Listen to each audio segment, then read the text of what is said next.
Liberate your imagination. Liberate your imagination.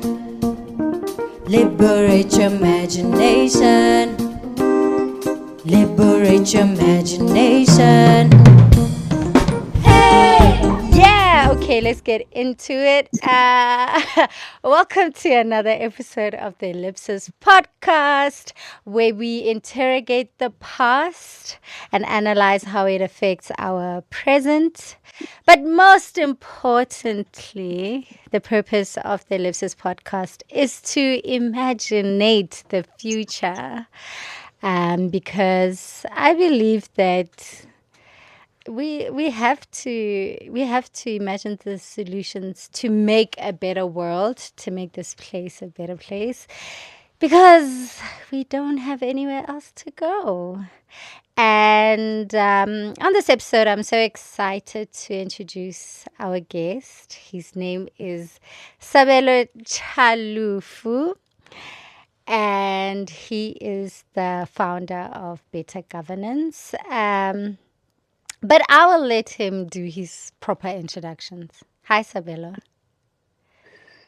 Hello, Lerato. How are you?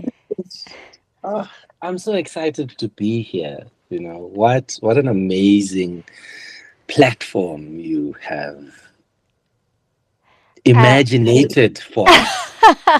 You know, what an amazing thing. So thank you so much. I'm honored to be here, and thank you for having me.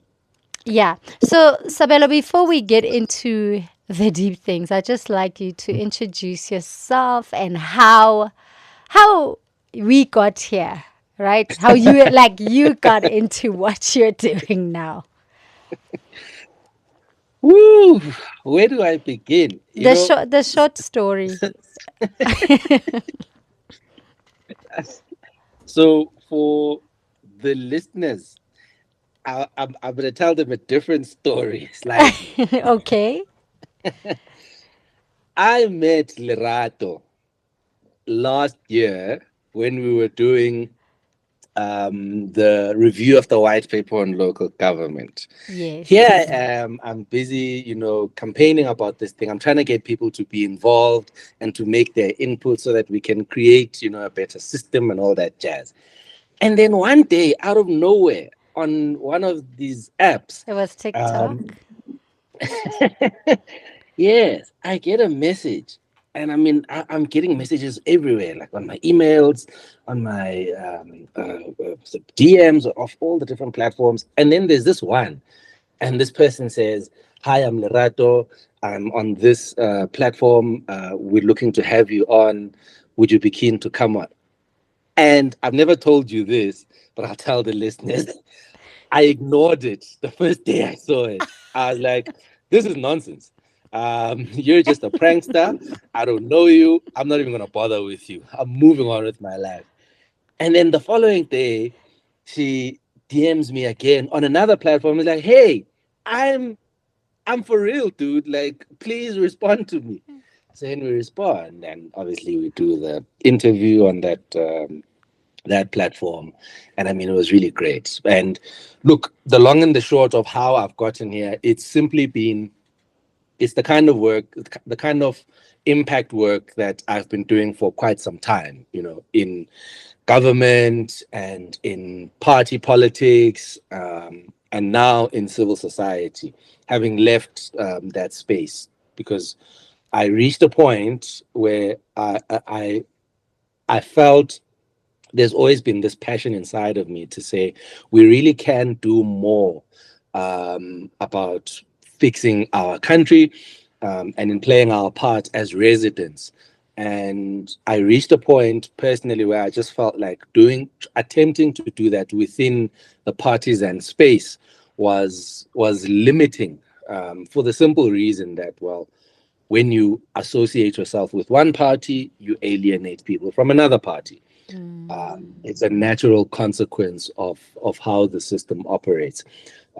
And I've been so pleased and so grateful to have been assured in these kinds of campaigns that we've been running, ever since I got started with this work, that my thesis on that has been proven by the responses by Abahlali across the spectrum, including even with former friends, in different political parties, colleagues, and the like, who have supported, enabled the work that we've been doing. So I've become this is what I now do full time, and as the founder of this organization, I carry a lot of what it's about within myself, and in these platforms that you have started and others that exist in the ecosystem, it becomes an opportunity to spread the gospel about this work that we really believe in. So I am, as I said, in the beginning, I'm really honored and grateful that you thought it fitting to have this conversation with me. Thank you. Of course. And what I'm about to say is like the biggest reason why I wanted to have you on. So, on this podcast, I come with the hot takes because I don't want to put my guests in that space. But I also want Thank us you. to have a rigorous discussion, right? Yeah. So, I'm Yes. the provoker here. So, my hot take for this episode, I think, as South Africans, we are waiting for Big Daddy to save us. Mm, Okay. that. We have left the work of governance to political parties. Mm, And as we've seen time and time again, those people might not have or hold our interests at heart. And therefore, us being so, or us, what? Maybe we feel alienated from the system, or maybe the system just alienates us. mm, We're in the periphery of how governance works, mm, and therefore we are powerless. mm, But unfortunately, because we do believe that we live in a democratic country, that means that if the people don't participate, then there isn't a democracy. Then what we're doing is for show. Because I grew up with, the mm. saying that the people shall govern. And when the people are not Yeah. governing, we cannot have, it's not a working democracy. And Mm, so we can't wait to be saved. We have to be our own saviors. mm. And what do you think of my hot take? I know it's this one, Shame, is so right. Oh, so if I'm understanding you, you are not waiting for me to agree I'm with you. like, yeah, I'm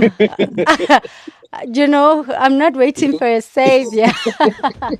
I'm joking. You can give me your opinion on it. Yes, it is quite the hot take. And if I were to write a book, it would probably be a large component of that book. That there is a bit of a crisis of confidence, if I'd say, in our own abilities to drive the change that we want to see. Um, and there are multiple dimensions to it. I mean, you know, I don't know if you have prepared questions, but on this alone, we could talk the whole day. You know, Mm. so I'll try and synthesize my reflections on it so that we can get into the other elements that I suspect you are keen to also chat about. Hmm. If I can come to it directly, I think in large part I am happy to agree with you in the sense that large components of us, large proportions of us as South Africans are indeed waiting for a political daddy. We are indeed waiting for a savior. Um, And I don't think, however, I don't think that inclination, that desire, is necessarily from a bad place. It's just from how we have been socialized um, to be and how to engage the system and how to imagine transforming the country. That we need someone to rise up and lead us, in our long walk to freedom. Um, and so yes, there is an element of that, but another element which isn't really discussed too much for whatever reasons, and I haven't quite reflected on it to the degree that I would want to, is that this externalization of responsibility to drive the change that we want to see, I suspect, has a lot to do with how the political project was sold, even to you and I's parents and like their generation, to say this political party is going to come and save you. 1994 happens, right? And the the ANC, to be completely frank, gets a landslide of a result, and it becomes the legitimate representation of quote unquote the people's will, um, and in that period of life, however, because of the hegemony that is the ANC and its outsized and frankly abnormal dominance in the political life of the republic, we effectively put all our hopes and dreams on the vehicle that is the ANC, to say you are going to solve all our problems through the state, right? So we can just sit back. And then what you see over time, slowly over time, is a measure of people then starting to question that more and more. It begins in small pockets, and to be frank, a large part of the ongoing divorce between the people and the party and then the political system is in fact directly related to people losing more and more confidence in the ANC. And for me, when I look at that, it's not so much an issue about the ANC. It's really how the ANC became a vessel for our dreams. And so when then more South Africans started to see it not being that vessel, it then kind of then created some kind of a psychological break where instead of people moving from one political vehicle to another, they instead check out of the whole system. And thus, when successive elections come, when you see the election, when you see, for instance, the ANC losing votes, its voters have typically not been shifting to other parties in large numbers. They've just been checking out of the system entirely, such that in 1999, for example, we had a turnout of about 89%, voter turnout of 89%. And in 2024, it was down to about 59%. And it's only in 2014 when the EFF broke away and came into the picture, and more directly and more sharply in 2024, once the MK came into the picture, that you started seeing people directly move from the ANC into another vehicle that actually causes significant impact and significant change. And so for me, where we are now is a bit of a moment where the people are in some parts separating themselves from the juristic vehicle that is the ANC and its aspirations, and what it appears to promise, and trying to find other ways to express themselves. A large component of that is still contained within the same universe because, as I say, you have the EFF, you have MK, you have COPE, which has been dying a slow death. But broadly, it's still the majority of our electorate.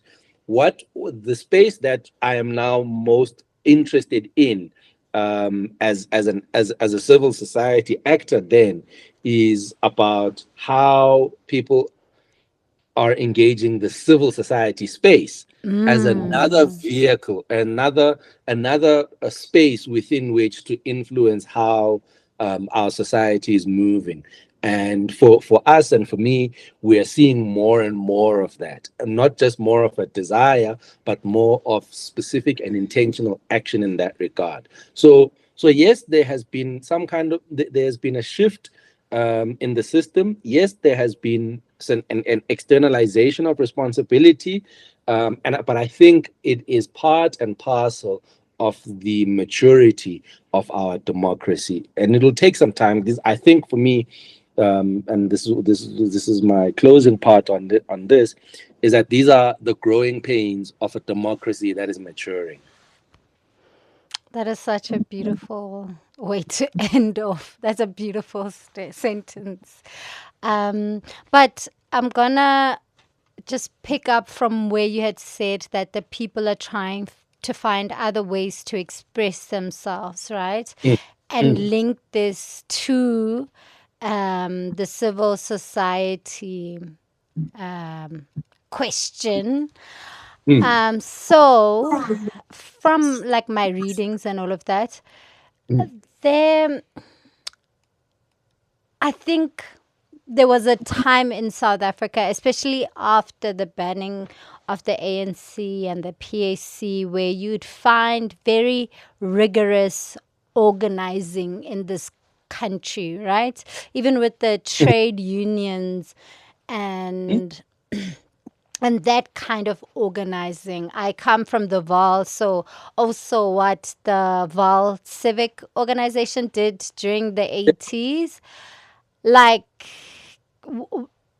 it was phenomenal. It was life changing, you know?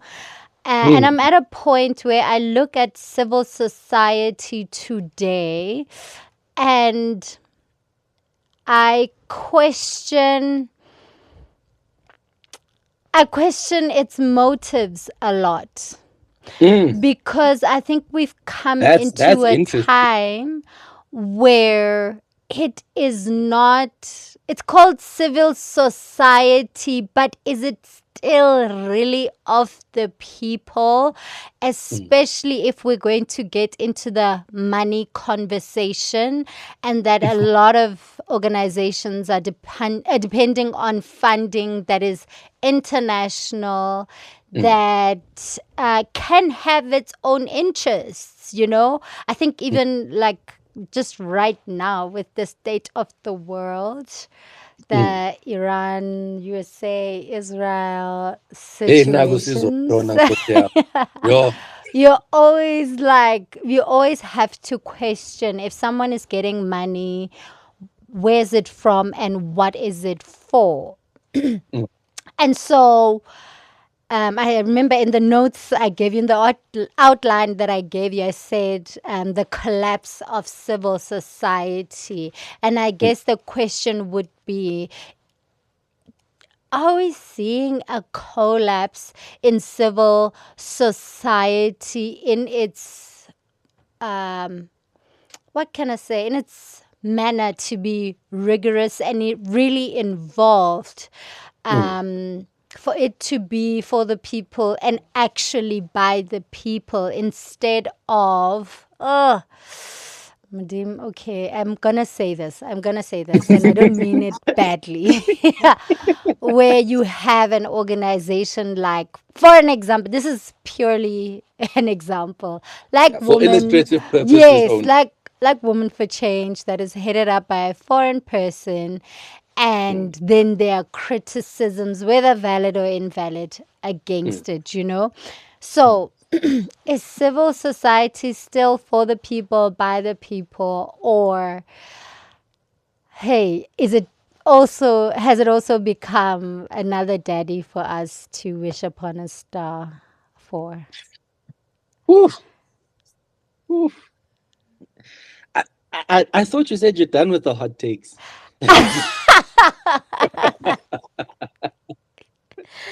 Yeah, because I have to substantiate when I say, when I Yes. put to you that there's maybe been a collapse of civil society. Because in my readings, like when you read about the South African student organization Yes. and the Val Civic Organization, FedSaw, like all those education, organizations where the people really, though they didn't have much, they made Mm, sure to put it all out on the table mm, and ensure there's a change, even though they were political.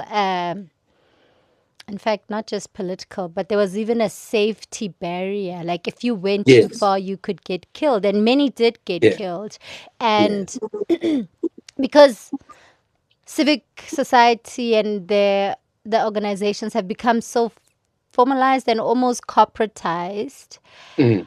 like, are we just waiting for them as well to save us, to give us the answers? Because, hey, you know, Hey, Betu, you know, I mean, so whew, one of the reasons that I, for example, took as long as I did to come around to number one, the decision to get Better Governance Initiative started, and specifically then what we would actually do was in part because of my looking at what's happening around in the system and seeing gaps, yabo, on issues that I care about. So, for example, I care about public participation. Can we get more people to be involved in public processes? Yabo? Number one. Number two, can we just inform people and just educate people to say, your rights are X. Here's how you utilize your rights, how you defend them, how you advance them, and how you can ensure that these rights ensure that you achieve the kinds of things that you want for yourself. You realize these kinds of things that you want for yourself. Um, and then I would also like us to just research about some of these things in the system, like how government works, for example. Because oftentimes one gets the impression that people are frustrated with government, but when you engage and you go deep into what exactly the frustration and the anger is, you then also realize that many people don't actually understand how the system works. And so, even in their protests, they protest, and they cannot achieve the relief that they desire because they focus not just their ask at the wrong person, but how the ask is formulated in the first place. So you realize that if people understood, they could target the relief that they want much better. Yeah, well, so I looked around that and I was like, hey, I'm not seeing the kind of stuff that I'm passionate about, and I'm not seeing people doing this kind of work. I mean, I'm not saying that they don't exist, at least at the time. I was like, I'm not saying that they don't exist, but I'm not seeing them. So maybe others are also in the same kind of predicament. And eventually I came around to this. But then as then we have been in the process of registration, and I think, like, for instance, the first time when you and I met, I was telling you that no, we're in the process of registering and all of that stuff. And I mean, there are many questions that we are grappling with, that I am particularly grappling with, around even things like, hey, but one day, then we're gonna announce this thing. Hi guys, we exist, we do this and that. One of the questions we're gonna come upon is, well, who's funding you? What interests are you advancing? Who are you, in fact? Who are you to have the nerve to think you can make change? Like, who do you represent? And these are serious and important questions to reflect deeply on, because they go to the essence of how we imagine change being created, how we understand that change is created. Being from a party political background, and having worked in that space, I can tell you one thing for free, Lerato: power is not given, it Mm. is taken, right? And this is even a biblical concept. The kingdom of heaven suffers violence, and the violent take it by force. What does this mean in practical terms in our life, in our attempts to, create the kind of world we want to live in? That means that nobody and no system of governance is going to just imagine the better for you. You must play your part, right, in creating that. And so, how do we create that? We organize ourselves. We organize ourselves within the clusters of society that are relevant to our context. And we use that kind of organizing to drive the change within the system. So we organize ourselves as workers. What then happens? We have labor unions, right? We organize ourselves to gain state power. How do we do that? Through vehicles such as political parties. We organize ourselves to influence the thinking of society. How do we do that? Through think tanks. We organize ourselves and in mobilizing supposedly apolitical or non-partisan organizations. How do we do that? Through civil society actors such as non-profits, NGOs, and the like.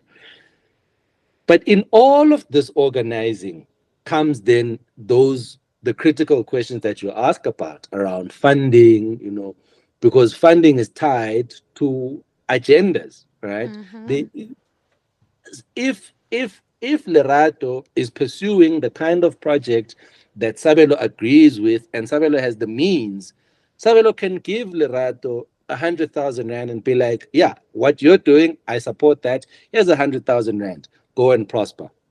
Because as Lerato does what she does, the thing Sabelo wants to achieve is achieved through Lerato, right?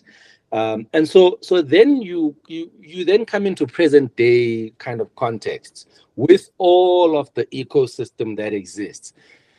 If Lerato and Sabelo today want to start a civil society organization, they only need one more person, and the CIPC will agree, and we will go to them and we'll give them our 5-page constitution and all that jazz. We will say, this is what we want to do. These are the things we're passionate about.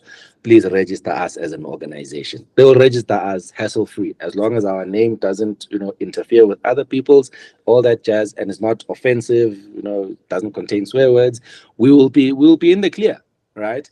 Then it's simply a case of whose agenda and what agenda are we advancing, and that is where the funding issue then starts to become really critical, because oftentimes what you are seeing now, and which may not have been the case before, probably because really it was much. My sense, when is that it was much easier for us as a people, quote unquote, to coalesce around a set of ideas in 1980 than it is in 2026. Why? We had a common enemy broadly, which was the apartheid state, right? So you could have labor unions, civil society, political parties, all fundamentally driving to the same goal. That goal being political emancipation.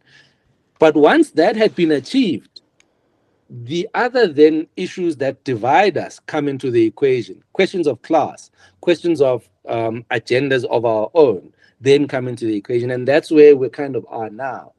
And so then as we get into these spaces, then you have much more contestation in actual fact. And I myself, as a founder, am living through this reality of saying, Hebatung. So there are things that we made certain assumptions, we came to certain conclusions before we incorporated.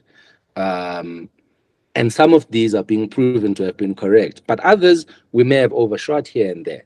And then how do we move forward, right? How do we still achieve the aims that we set out for in a context where we have limited resources, we have limited reach and connections, and yet what we are about is broadly about assisting and enabling Abashali to bridge the gap in their own lives between what politicians promise them and what is actually delivered. How do I reach more people and persuade them to say, here's how we go about doing that?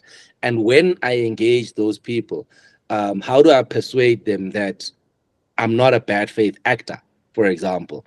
These become difficult conversations because it is easy for people to be distrusting, and as my last point on this, at about the time before we finalized our incorporation late last year and like launching publicly, um, I had been informing readers of our newsletter, Fighting for Better, on Substack. I had been informing them that, hey, we want to continue fighting for these kinds of things, and we are in the process of doing something there. Would you like to come on board and help us? And so people reached out, and they were like keen to engage. Excuse me. And so then we had many conversations with people. But one of the central questions that kept coming up when I told them that we're in the process of registering a nonprofit, and these are the priorities, these are the focus areas that we're going to go for. One of the big questions that kept coming up is, Sabelo, I have been a subscriber of the newsletter for a while. I believe in you personally. I don't know these other people you are speaking about, but what I now have a difficulty with is many people have set up supposedly non-profits, right, in the last few years, and very quickly, you know what they've then done? They've gone and formed political parties. You are already saying to me that you used to be in politics and now you are setting up a non-profit. My brother, are you about to start a political party? And I would keep like, Aibo, what do you mean? You've been a subscriber for a while. You understand like my thinking about these things. Why does this come up? And they're like, no, dog, because I've been part of, and they would name names. Yabo. I'm not gonna name the names now. But we But see one of but I them. mean, people, we're adults in the system, and I would keep seeing it, and then it reached a point where I even said to my fellow co-founding directors that, guys, I think at some point we need to reflect about how we deal with this question proactively, Yabo, because there's a big trust gap in society with and against civil society because people have abused the trust that society has placed on them. And I don't want us to fall into that trap. And so yes, it may at times appear like a bit of a collapse, but I think the fundamental collapse is one of trust more than engagement. And it's that trust that needs to be worked on by all of us, frankly. And part of that trust then is to say, just be open and honest. Transparency. And transparency, mind you, has downsides on both sides. Uh, if for example you're going to say, no, we the government must be we're a non-profit company and we want the government to be transparent about its books. Someone else is going to say to you, well, you be transparent about yours, right? And I mean, it's very easy when you're a startup like us to say, no, happy to open it up because there ain't nothing there. Yeah. Uh, um, but it may be harder once you start having serious systemic impact, and then others start reaching out to you to partner with you, yabo? Because then there are some within the ecosystem who fund civil society organizations who themselves have a bad reputation in society. Yet Mm. these are people who can write very big checks. Yabo? Ish. And frankly, this kind of work that we do in the space is intensive work. It is expensive work. Um, and so to be able, I mean, we are both blessed, and at times, I also feel a bit of a possibly a handicap that we have sufficient capacity to do some of what we're doing in house without having to procure it outside. Because I mean, and even when then there are times when we may need to procure, we have certain relationships where we have a we can persuade people to assist us right now, even while we are unable to pay, to say there will be a better day tomorrow, and maybe if you can Mm. help us today, we can get to that. You can help us get to that better day in a much quicker timeline. And we've been so blessed that some people have done that. For instance, the when we were doing the incorporation, for instance, we were assisted by one of the big firms, one of the big law firms, Mm. who did it for us pro bono. Wow. And so like to be able to do that, I mean, I was so grateful for that, because we were able to package to them our proposition about the issue that we want to help address. And they were like, yeah, this aligns with our values as well.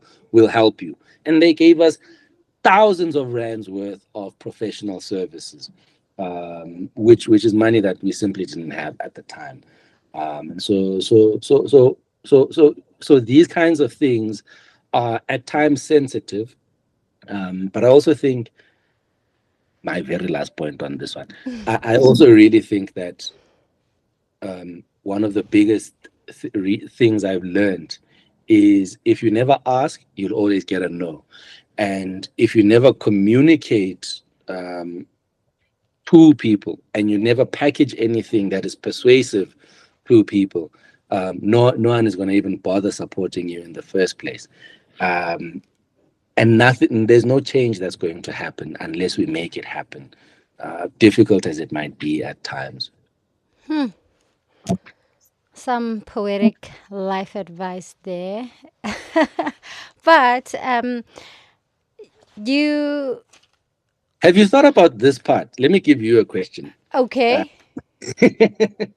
have you thought about the extent to which some of what we may see as like a dormant civil society or a civic space may actually be a dormancy within class groups or within racial groups in our country?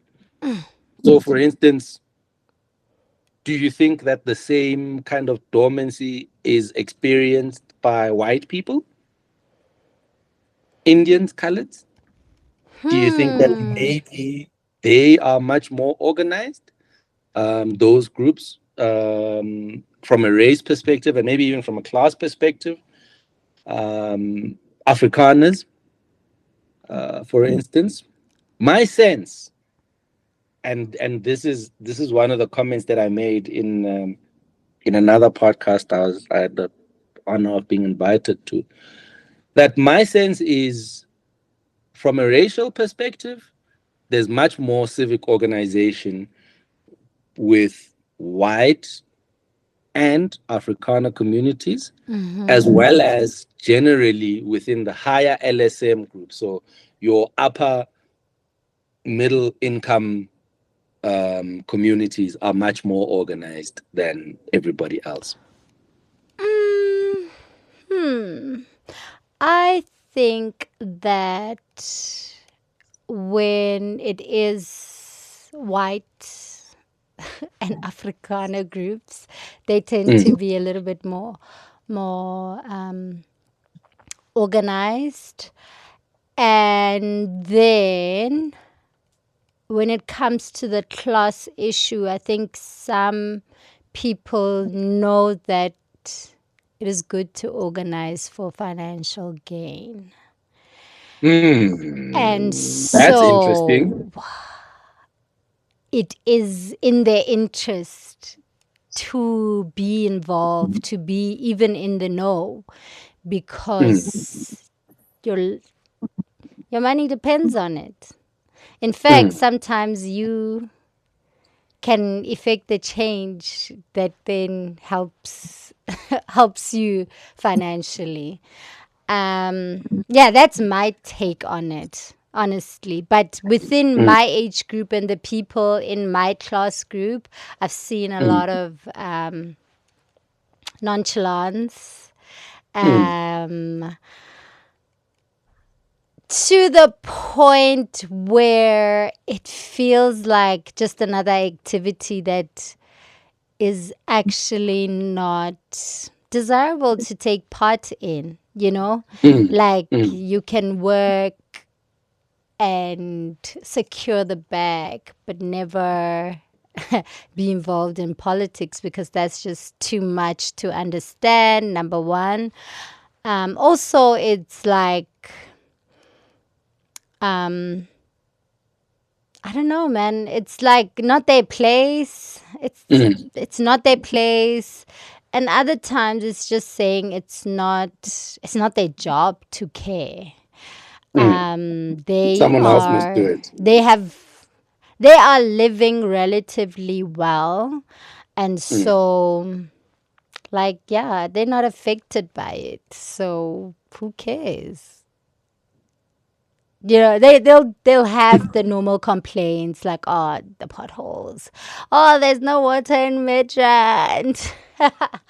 But apart from that, it's just like, oh, who cares? Oh, we're voting. Oh, I didn't know. I'll be busy. It's like a public holiday for me to rest, and I think those are the people that I want to speak to the most because.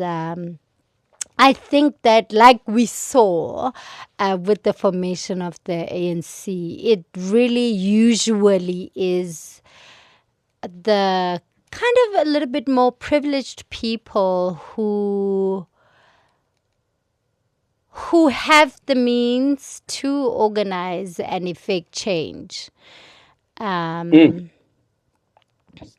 Because maybe of their the accessibility of information and education for them, and that they don't have the worry of, like they're not going to bed hungry. And so maybe then they can at least sacrifice, compromise just a little bit to ensure that as a community we can move forward.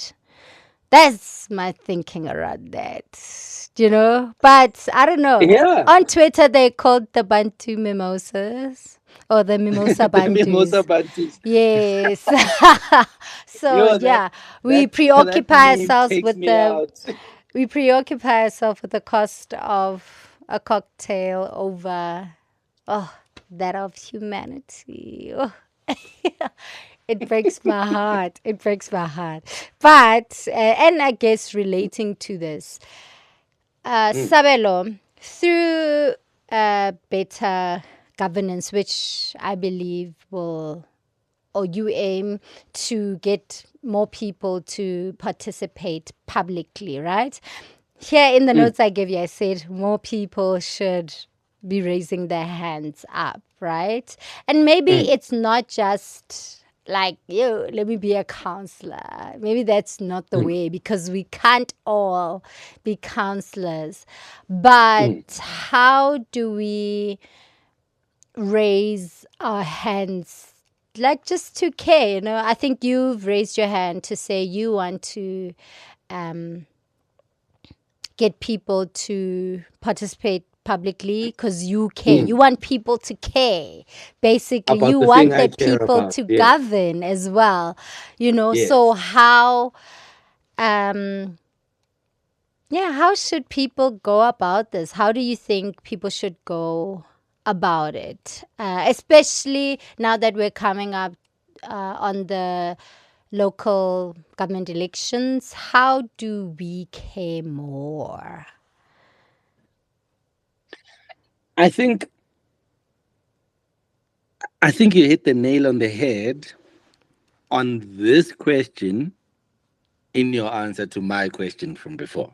Mm-hmm. And it's a very crisp point, it's about your interest, your own self interest. It begins with you, you know.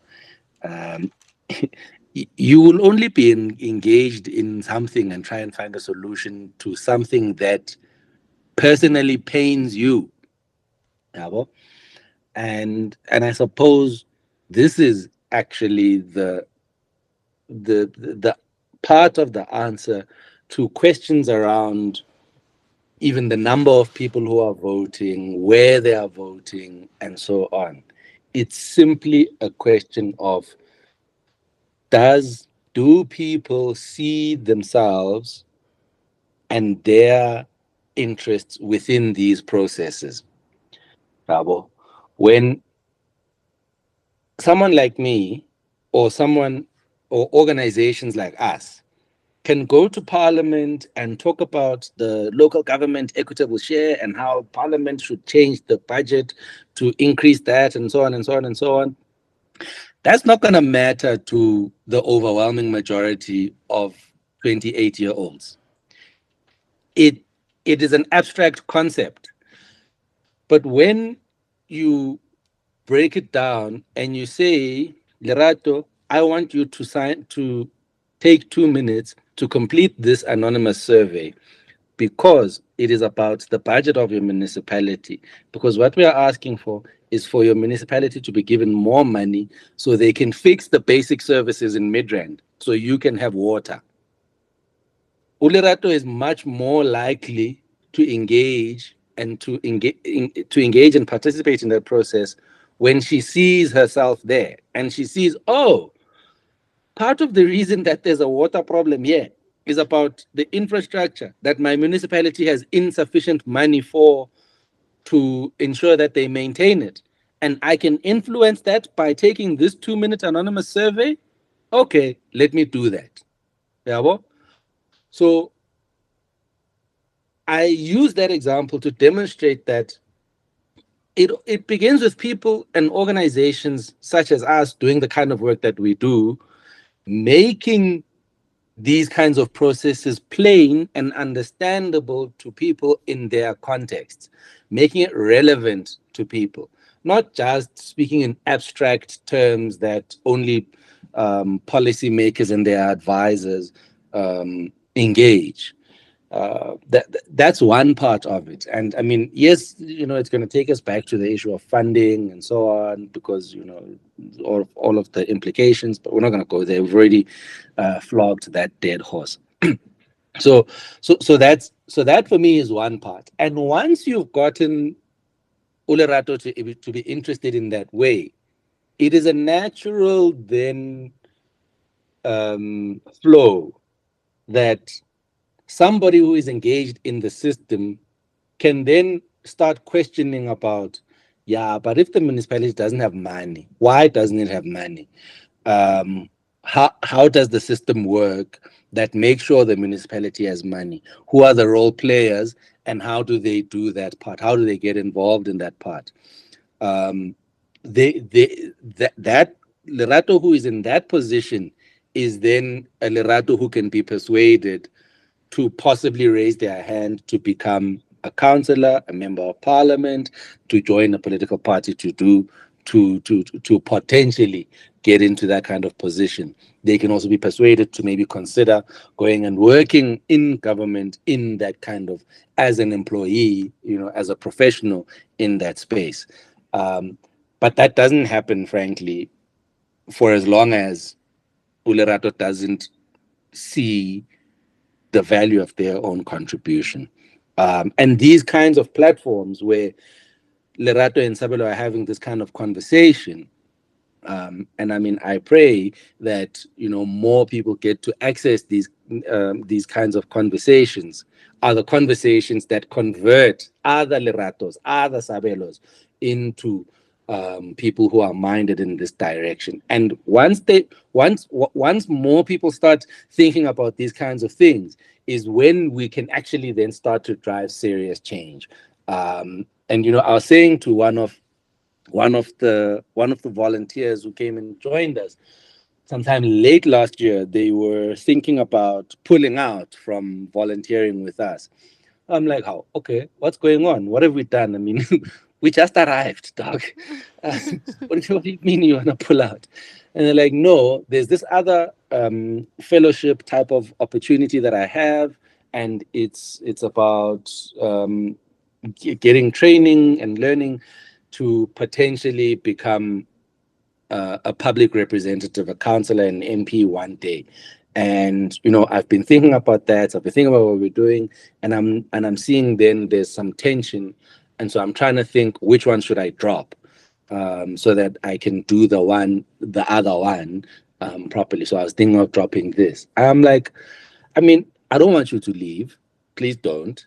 But if you are minded to think about it in that kind of way, what the one thing that I would want you to think about is, at the end of the day, for instance, in our context, we are not trying to say we are not trying to say, for example, that political parties are evil. You should never be part of that. Being a public representative is evil. You should never want that. No, no, no. This is all part of a system. And what we are more interested in is about how people within the system think about the problems that exist and the solutions that we can have. So the more people who we might have access to in positions of power and so on, even better. So if for you are not required to leave us in order for you to take that opportunity, then take it. You can just lower your involvement here because of your time constraints. But this is the thinking that I think many of us in society, especially those of us who have not been part of the political system as members of political parties, or members in civil society, many of us oftentimes battle with this kind of situation, whereas in actual fact, this is how people who want to change society actually operate within the structures of the systems. The ANC, in the 1900s, operated in the very same thing. Its members, they call it the what's the word? There's a phrase for this. The National Democratic Revolution. It is part of it. Is the overarching philosophical idea that we need people who understand society the way we understand society, and are going to go and be in corporates and be managers in corporate, and be owners in corporates, and they are going to also be managers in government institutions and other structures of society, in the legal profession, accounting, and so on. It's the same playbook, funny enough, that even the the the Afrikaners have used, with their structures, the Afrikaner bond and the like. That those of us who are going to go into government, let's go and do that. Some of us, we need to go and be the ones who start the SOEs that we see today. ESCOM and stuff like that was started in those days as part of that kind of intervention. I mean, now we're thinking about privatizing it. These are the kinds of things that we need to be seized with. And so I myself get personally very animated, and at times, I wouldn't say upset, but it really pulls at my heartstrings when I see people wanting to check out because they've been disappointed. They voted for one party, and that party did some nonsense in government, and now, instead of trying to say, okay, what other party can I go to and support next, they want to instead check out of the whole system. To my mind, you can still stay within the system. You're voting for one party and another, or you being a member and a political leader in one party, it doesn't preclude you from changing your mind at any point. What we need is for you to keep people, to keep engaged, and to keep other people engaged too. That is how we get the democratic system to continue running in the long run. And so if we can have more such platforms, you will be surprised if I tell you, Uguti, tomorrow we are going to launch our podcast. We're not, but it is important as well that we have more and more voices thinking and speaking along these lines, because we can access different segments of our society. 65 million people. You can see I've been thinking about money a lot lately. 65 million people is a lot of people to reach, and and that silent majority of people who are outside of the system, frankly, are not going to be enthused, are not going to be brought back into the system simply by saying vote for A, B, and C. We need to get people who have checked out to check back in, and it starts by having them engaging in these conversations to say, hey man, what do you think about these issues? How is it that we can engage, how we can get more people such as yourself to think about these things? And let's get them to tell us. So when we run a survey, for instance, yes, oftentimes there is a public policy or public process element. In fact, all of the times we've run surveys, the main purpose has been the public processes that speak to those surveys that we've been running. But the other parts of the other reason that for me it's so important for us to run surveys is with every survey that we run, we get much more granular detail about the things that people are thinking about that are really pressure points in them. And it helps us to then structure the next thing and to understand South Africans better. Because the better we understand South Africans is the better solutions that we can offer South Africans. And the better the solutions that we offer South Africans, even the political parties who are in structures of governance, in parliament, be they in government or out as opposition, someone there is going to see something we are saying, and it's going to remind them of something a voter that they were trying to lobby was saying to them. And at that point, they're going to take our solution and they're going to run with it. We saw it last year with the National Credit Act stuff, for example. And we're trying to engineer the same kind of thing now with the budget, and in saying that Parliament needs to give local government, municipalities, more money because people have a crisis in three particular areas: electricity, in roads, and in water. Municipalities are unable to deliver on these three things because you as Parliament are structurally underfunding them. So tomorrow, even whether they accept it or not, tomorrow there's going to be a Lerato who has seen what we're doing and says to themselves, if they agree with us, they might say to themselves, you know what, Sabelo, I want to work with you.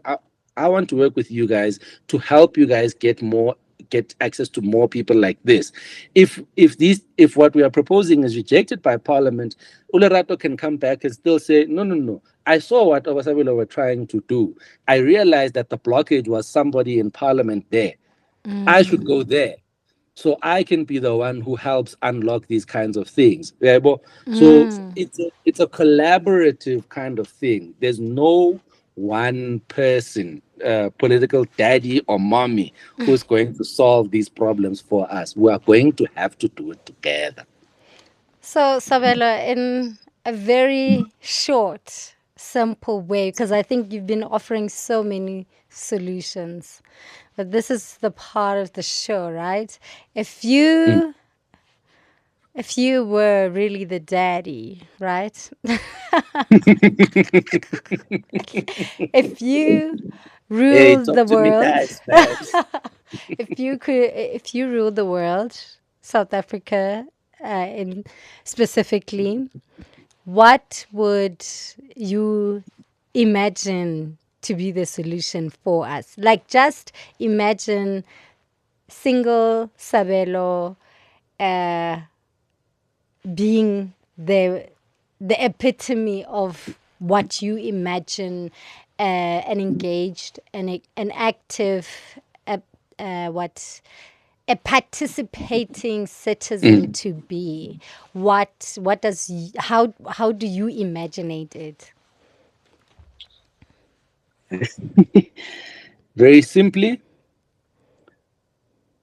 every process that you can be part of, you are part of that. If it's a public process, you are there. If the municipality, the province, the parliament is saying, give your comments on this, you are doing that. If they are saying we are voting and we are meeting as a community, you are getting people in your life, in your family, your network, to come and be part of that. We are doing all of these things, and if there are, civil society organizations, any component that touches or that does the kind of work that speaks to you in some way, you are sharing their content, and if they are in need of funding and donations, you are donating to them as well. This is how we change the world. We don't do it by being passive. We don't have to do everything that exists, but we have to do something. If there's one thing that resonates with you, you engage that, and you get your network and your family and friends to do the same.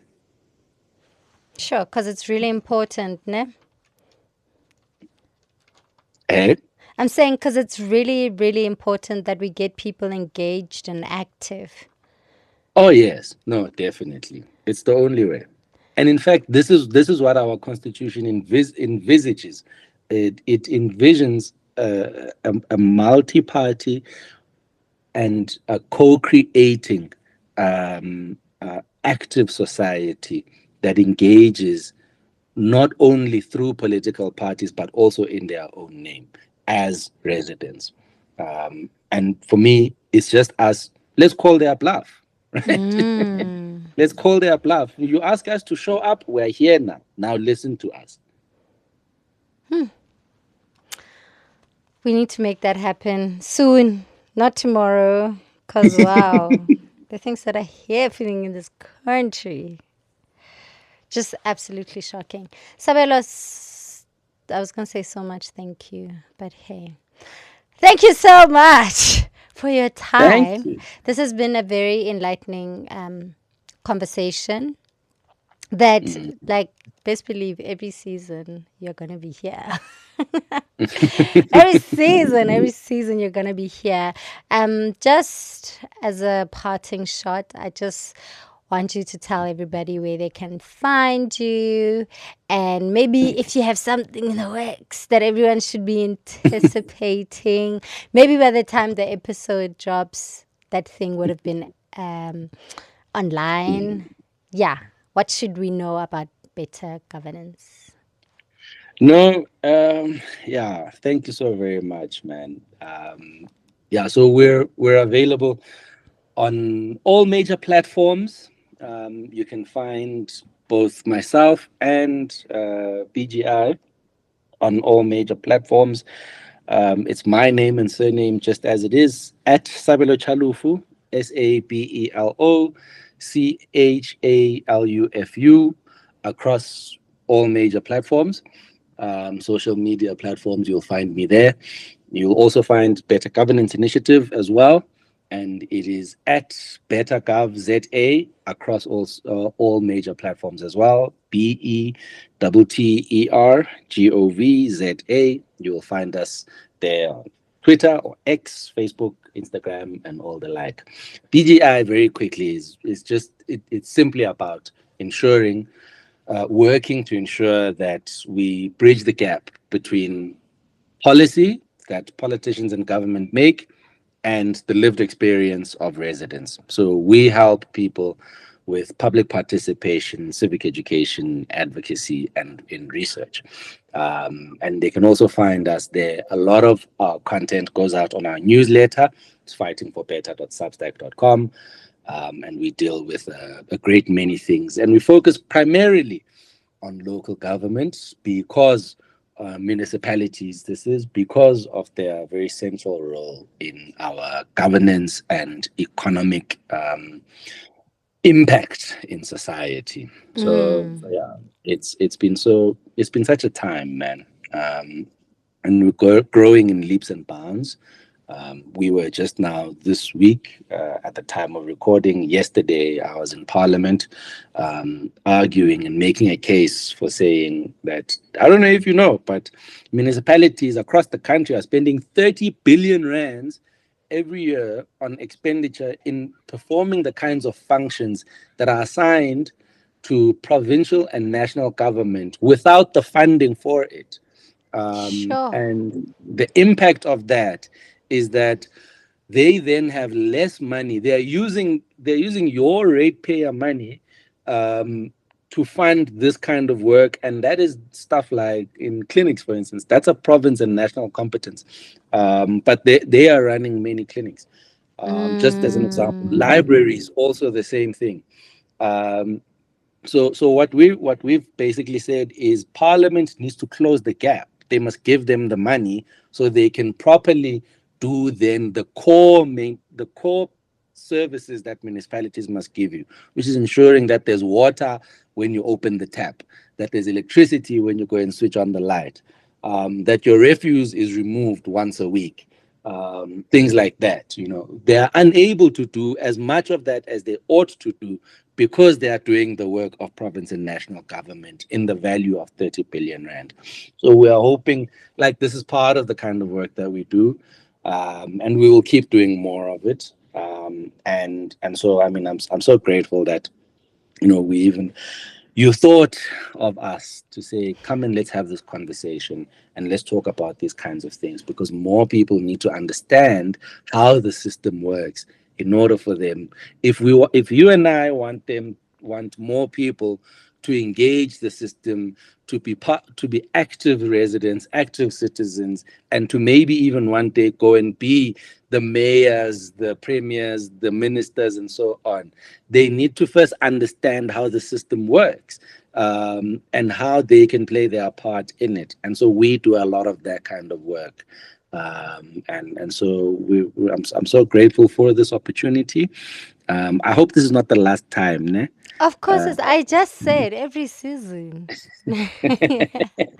Every yes, season. and yeah, no, no, no, for sure. And so even when then we have sufficient capacity to start our own podcast, I'm inviting you now to come and join us there. Then, Just give me and the yeah, time and the let's have date. fun I'll with be it. there.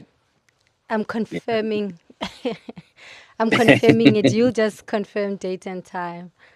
Hallelujah! Thank you so much, man. Yeah, Thank you for having. you do, like, you guys at BGI do very important work, because it's very important that we know what's happening in the system, right? Because as you said, like, Mm, if one day you want to be councillor, mayor, mm, like, if mm, Kenny Kunene can do it, come on, mm. man. Who are you not to think you can Oh, do it? I mean, like the world. I'm telling you, yes, Lerato, people who think themselves competent, ne, Mm, oftentimes get so caught up in like their anxieties about, hey, but what about, hey, mm. the the world is being run by incompetent fools, Yo. because you people who are smart, who are competent, are too timid and too scared Mm, to go and pay the price of embarrassment mm. on your way to gaining the support of people. If you are too timid about that, you will keep being led by fools. And also, So what so did you if say we about want to be power? led by, hey, What did you say about power? I mean, yes, it's not given, it's taken. You've got to go and take it. We Period. have got to go and take it. So go and take it. Period. That's where we'll end of the episode because we could speak for hours and hours and hours. Thank you, Sabelo Chalufu, and thank you everybody for listening to the Ellipsis podcast, where we interrogate the past and analyze the ways that it affects us in the present. But most importantly, we try to imagine the future and bring solutions that will make this world a better place. Please follow the Ellipsis podcast on all social media platforms at the Ellipsis podcast. And you can follow me at Radical Self Lerato. Yeah, thank you for listening. Liberate Thank you, your Sabelo. imagination. Liberate your imagination. Liberate your imagination. Liberate your imagination.